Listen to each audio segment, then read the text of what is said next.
নমস্কার বন্ধুরা, সবাই কেমন আছেন? আশা করি প্রত্যেকে ভালো আছেন। অরুণাচল প্রদেশের তাওয়াং মানেই যেন মেঘের কোলে এক টুকরো স্বর্গ। এখানকার বৌদ্ধ ঐতিহ্য ও মানুষের জীবনধারা নিয়ে আজকের ভিডিও। মেঘের দেশে তাওয়াংয়ের বৌদ্ধ ধর্মাবলম্বীদের ঐতিহ্য নিয়ে আজকের আমাদের আয়োজন, তাই ভিডিওর শেষ পর্যন্ত দেখার অনুরোধ রইল। বৌদ্ধ ধর্মীয় সকল ভিডিও পেতে আমাদের চ্যানেলটি সাবস্ক্রাইব করুন। সমুদ্র পৃষ্ঠ থেকে প্রায় 10,000 ফুট উঁচুতে যেখানে মেঘেরা পাহাড়ের গায়ে বিশ্রাম নেয়, সেখানেই জেগে আছে ভারতের এক প্রাচীন আধ্যাত্মিক সম্পদ তাওয়াং। স্থানীয় মনপা জনজাতির ভাষায় তা মানে ঘোড়া আর ওয়াং মানে নির্বাচিত। কথিত আছে ষষ্ঠ দলাই লামার এক ঘোড়া এই পবিত্র ভূমিটি খুঁজে বের করেছিল।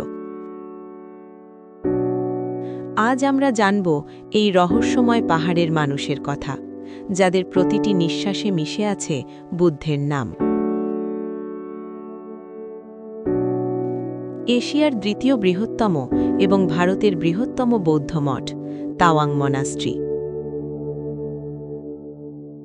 পাহাড়ের চূড়ায় দুর্গের মতো দাঁড়িয়ে থাকা এই মঠটি প্রায় 400 বছরের পুরনো। এখানে প্রবেশ করলেই আপনি এক অদ্ভুত প্রশান্তি অনুভব করবেন। ভেতরের প্রধান প্রার্থনা কক্ষে আছে ভগবান বুদ্ধের 18 ফুট উঁচু এক বিশাল স্বর্ণমণ্ডিত মূর্তি। ভোরের আলো যখন এই মূর্তির উপর পড়ে, মনে হয় যেন স্বয়ং বুদ্ধ আমাদের আশীর্বাদ করছেন। এখানে কয়েকশো তরুণ ভিক্ষু বা লামা বৌদ্ধ শাস্ত্র অধ্যয়ন করেন। তাদের মন্ত্রোচ্চারণ আর ড্রামের শব্দে চারপাশের বাতাস ভারী হয়ে ওঠে এক পবিত্র আবেশে।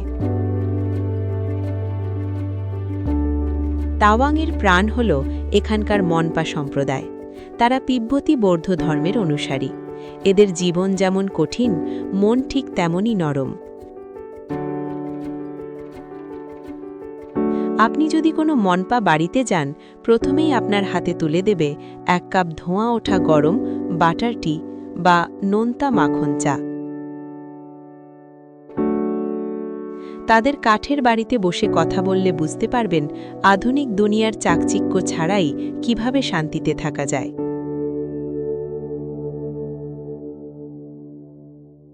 তাদের সংস্কৃতির প্রধান অঙ্গ হল লোসার বা নববর্ষ এবং তোরগিয়া উৎসব, যেখানে মুখোশ পরে নাচের মাধ্যমে অশুভ শক্তিকে বিদায় জানানো হয়।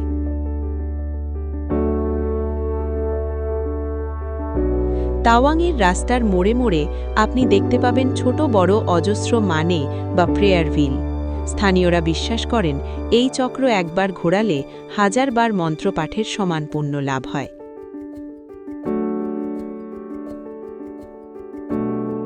এখানকার বয়স্ক মানুষরা সারাদিন হাতে ছোট চক্র নিয়ে জপ করেন ওম মানি পাদ্মে হোম।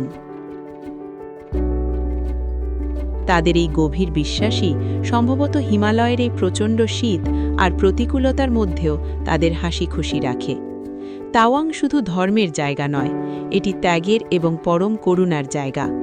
এখানকার বৌদ্ধ ধর্মাবলম্বীরা বিশ্বাস করেন প্রতিটি প্রাণের মধ্যেই ঈশ্বর আছেন, তাই এখানে প্রকৃতি আর মানুষ মিলেমিশে এক হয়ে আছে। দিনের শেষে যখন তিব্বতী ধূপের গন্ধ বাতাসে ভেসে বেড়ায় আর পাহাড়ের আড়ালে সূর্য ডুবে যায়, তখন মনে হয় পৃথিবীটা সত্যিই সুন্দর হতে পারে, যদি আমরা বুদ্ধের মতো করুণার পথ বেছে নিই। বন্ধুরা, ভিডিও কেমন হয়েছে অবশ্যই কমেন্ট করে জানাবেন।